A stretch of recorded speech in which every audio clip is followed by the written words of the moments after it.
जय हिंद मेरे प्यारे साथियों, एक बार फिर से स्वागत है मेरे यूट्यूब चैनल जॉब की जानकारी। तो दोस्तों, आज हम इस वीडियो में बात करने वाले हैं हेड कांस्टेबल जीडी इन सीआरपीएफ के लिमिटेड डिपार्टमेंट कॉम्पिटिटिव एग्जामिनेशन के मार्किंग और सिलेक्शन प्रोसेस के बारे में। जी हाँ दोस्तों, जैसे कि आप जानते हैं कि पैरामिलिट्री के अंदर में सीआरपीएफ हो, सीआईएसएफ हो, बीएसएफ, आईटीबीपी, इन सभी में हेड कांस्टेबल जीडी के लिए एलडीसी एग्ज़ाम होता है और ये एग्ज़ाम कांस्टेबल पद से आप दे सकते हैं। तो दोस्तों, क्या चीज़ें रहती हैं एक बार हम गो थ्रू करेंगे। मैं आपको नोटिफिकेशन जो आया था 2020 के अंदर में उसको खोल करके दिखाने वाला हूँ कि इसमें क्या चीज़ें थी। सेम पैटर्न की चीज़ें हर बार चीज़ें होती हैं। सबसे पहले दोस्तों दिखाता हूँ मैं आपको। हेड कांस्टेबल का जब एलडीसी एग्ज़ाम होता है तो बम्पर वैकेंसी निकाली जाती है। आप देख सकते हैं ये 2020 में नोटिफिकेशन आउट किया गया था। 2019 का ये एलडीसी एग्ज़ाम था। 1412 पद यहाँ निकाले गए थे और मेल और फीमेल कैटेगरी दोनों में था। मेल कैटेगरी में 1331 पद थे और फीमेल में 81। और यहाँ पे ध्यान देने वाली बात ये दोस्तों, ये जो पद निकाले जाते हैं ये कैटेगरी वाइज निकाले जाते हैं। General SC ST, general SC ST, इस तरह से ये कैटेगरी वाइज पदों को निकाला जाता है। तो दोस्तों चलते हैं आगे कि कैसे आपके यहाँ पे मार्किंग होती है। तो सबसे पहले जब हम मार्किंग की बात करेंगे तो मैं आपको दिखा देता हूँ कि टोटल आपका जो क्या क्या चीज़ें रहती हैं वो आपको जानना होगा।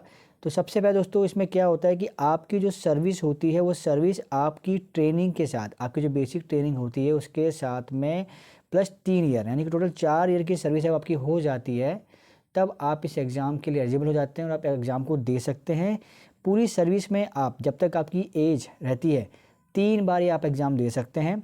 अब बात करते हैं कि कैसे इसमें मार्किंग होती है। दोस्तों मार्किंग में सिस्टम क्या होता है, तो पहला जो है आपका एक 20 मार्क का आपको यहाँ पे जो दिया जाता है। इस 20 मार्क में क्या होता है कि आपकी जो सर्विस होती है, मान लीजिए कि आप कुछ ज्वाइन कर लिए उसके बाद में आपको सर्विस हो गई है 5 साल, तो यानी कि आपको सीधे 8 मार्क यहाँ मिल जाएंगे।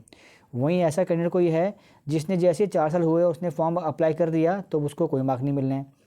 4 से 5 के में इसको 4 मार्क मिल जाएंगे। और किसी ने जो है 7 से 8 साल सर्विस होगी तब उसने फॉर्म को अप्लाई किया तो उसको 16 मार्क मिल जाएंगे।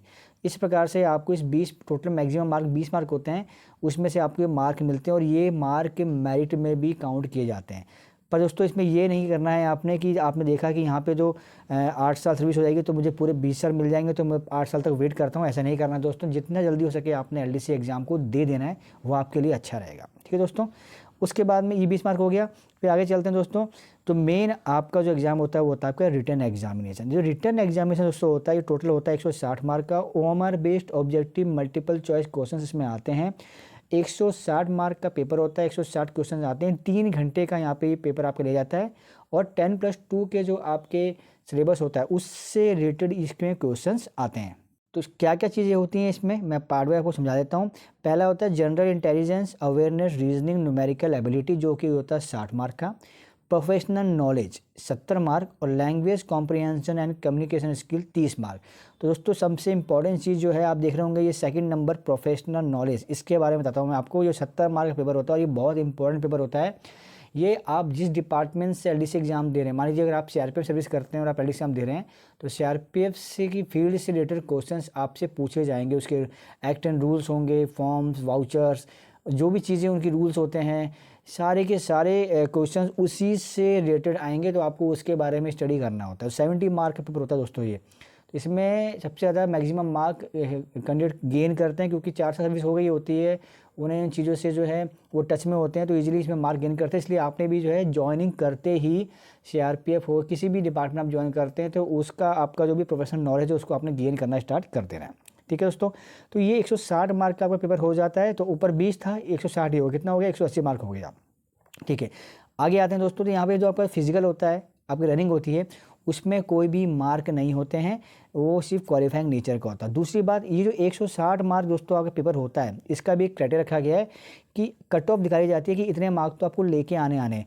50% मार्क तो आपको लेके आने होंगे तभी आप नेक्स्ट लेवल के में जो है क्वालिफाई करेंगे। और अगर आप SC/ST से बिलोंग करते हैं तो 5% का आपको यहाँ पे रिबेट मिल जाता है, यानी कि 45% आपको लेके आने होंगे तो आप नेक्स्ट स्टेज के लिए क्वालिफाई कर देते हैं। ध्यान देने वाली बात क्या है दोस्तों, यहाँ पे बता रखा है कि 45% क्वालिफाइंग मार्क चाहिए हर एक पार्ट में। देखिए 60 मार्क के, 70 मार्क के, 30 मार्क के, हर एक पार्ट में 45% मार्क आपको लाने होंगे अगर आप जनरल OBC से बिलोंग करते हैं, और 40% मार्क लेके आने होंगे अगर आप SC/ST से बिलोंग करते हैं। तो ये चीज़ बहुत इंपॉर्टेंट रह जाती है यहाँ पे। तो इस हिसाब से आपने प्रिपरेशन करने की इतने मार्क्स तो मुझे लेके आने ही हैं, तभी आप नेक्स्ट स्टेज में क्वालिफाई करते हैं, उसके बाद जो मेरिट लगती है अलग बात है। तो 20 मार्क आपके मैंने ऊपर बता दिए जो सर्विस के होते हैं, 160 मार्क का आपका रिटर्न होता है। फिर नीचे चलते हैं, फिजिकल होता है, फिजिकल कोई मार्क नहीं होता, रनिंग होती है उसमें भी कोई मार्क नहीं होता है। अब मार्क होता है दोस्तों आपका 20 मार्क आपको दिया जाता है जो आप कोर्सेज करते हैं इन सर्विसेज में। आपने ज्वाइन कर लिया, फिर उसमें कुछ कोर्सेज होते हैं, तो उसमें से हमारा सेक्शन कमांडर कोर्स होता है, उसके बाद में बेसिक पीटी कोर्स होता है, एडवांस पीटी कोर्स होता है, अनआर्म्ड कॉम्बैट कोर्स होता है, एक होता है टीओटी कोर्स। ये जितने भी कोर्स आपको बताए गए हैं यहाँ लिखे गए हैं, ये जो जितने कोर्स बताए गए यही कोर्स जो होते हैं इस कोर्स के अंदर में जब आप कर लेते हैं, इसके अलावा कोई कोर्स किया तो वो मान्य नहीं होगा। तो ये कोर्स आप करते हैं दोस्तों, तो इस कोर्स के अंदर अब फिर ध्यान सुन लीजिएगा, ये कोर्स के अंदर में मार्किंग दी गई है। अगर AX लेके आ गया तो 20 मार्क, A वाला आ गया तो 18 मार्क, BX लाएगा 16 मार्क और B वाला आएगा तो 14 मार्क्स। तो आप जब इस कोर्स को आप कोशिश कीजिएगा कि आप कोर्स कर लीजिए फटाफट, और मैक्सिमम आप अच्छे से कोर्स करने के बाद में उसमें AX ग्रेड लेके आइए, तो सीधा आपके 20 मार्क यहाँ पे पके पकाए मिल जाएंगे। ठीक है दोस्तों, तो 20 मार्क ये हो गया।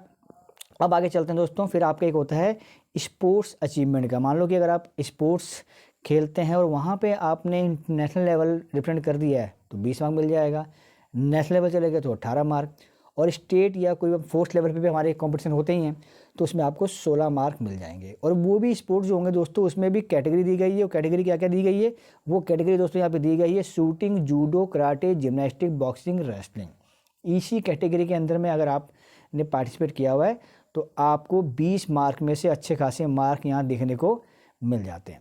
तो दोस्तों ये चीज़ें होती हैं आपका। फिर उसके बाद सबको अगर आप मिला देते हो, मैं आपको दिखा देता हूँ कि किस प्रकार से हो। देखिए यहाँ पे ये ड्रॉल ऑफ मेरिट लिस्ट यहाँ लास्ट में दिया गया है, जो स्टेज 4 होता है। यहाँ पे टोटल 220 मार्क पे मेरिट लगती है। कैसे लगती है, 160 मार्क का तो रिटर्न हो गया, 20 मार्क आपने को कोर्सेज किए हैं, 20 मार्क आपका स्पोर्ट अचीवमेंट, और लास्ट का 20 मार्क क्या है दोस्तों आपका, जो मैंने पहले बताया था आपको, आपकी जो सर्विस होती है। ये सब मिलाकर के 220 मार्क का आपका मेरिट लगता है। इसमें मैक्सिमम मार्क जो गेन करता है उसका सिलेक्शन हो जाता है। यहाँ पे जो एग्ज़ाम दोस्तों लिया जाता है LDC का, यहाँ पे कोई भी वेटिंग लिस्ट नहीं होती है। यहाँ पे अगर कोई वेटिंग लिस्ट नहीं आनी है, मान लीजिए सिलेक्शन नहीं होता है, सीट खाली जा रही है, फॉर एग्जांपल यहाँ देखिए, यहाँ पे दिखाता हूँ मैं आपको, ऊपर अच्छी खासी वैकेंसी यहाँ पे आई हुई थी, तो यहाँ पे 1412 पद थे। मान लीजिए यहाँ पे सिर्फ 1300 कैंडिडेट थे जो कि क्वालिफाई कर चुके हैं, बाकी क्वालिफाई नहीं किए, तो बाकी की जो सीट बची हुई है 112 सीट, ये क्या कर देंगे, ये लोकल प्रमोशन को दे देंगे। तो यहाँ पे सेकंड लिस्ट आने का भी कोई क्लॉज नहीं होता है। इसलिए आपने क्या करना है, रिटन एग्जामिनेशन की अच्छे से प्रिपरेशन करनी है, क्योंकि ज़्यादातर लोगों के पास में स्पोर्ट्स सर्टिफिकेट नहीं होगा। कुछ ऐसे भी होंगे जिन्होंने कोर्सेज नहीं कर पाए होंगे, ओनली अपनी पढ़ाई की तैयारी कर रहे होंगे, ड्यूटी करते होंगे। तो इसलिए आपके पास एकमात्र सहारा रहता है कि आप रिटन एग्जाम की जैसे ही आप ज्वाइनिंग करते हैं, रिटन एग्जाम की तैयारी करना स्टार्ट कर दो और मैक्सिमम मार्क इसमें लेकर के आ जाएं। दोस्तों आशा करता हूँ कि आपको ये चीज़ें क्लियर हो गई होंगी। फिर कोई डाउट हो तो कमेंट बॉक्स में कमेंट कर दीजिएगा। इसके अलावा मेरा टेलीग्राम ग्रुप, मेरा व्हाट्सएप ग्रुप है, वहाँ भी ज्वाइन कर सकते हैं। वहाँ करके भी आपको बहुत ज़्यादा इन्फॉर्मेशन मैं आपको दे दूँगा आपके एग्ज़ाम के रिगार्डिंग में। दोस्तों फिलहाल के लिए इतना ही, ऐसे ही इन्फॉर्मेटिव रहता रहूँगा। पहली बार आए हैं, चैनल को जो सब्सक्राइब कर लीजिएगा। मिलेंगे नेक्स्ट अपडेट वीडियो के साथ, जब तक के लिए नमस्कार मेरे प्यारे साथियों।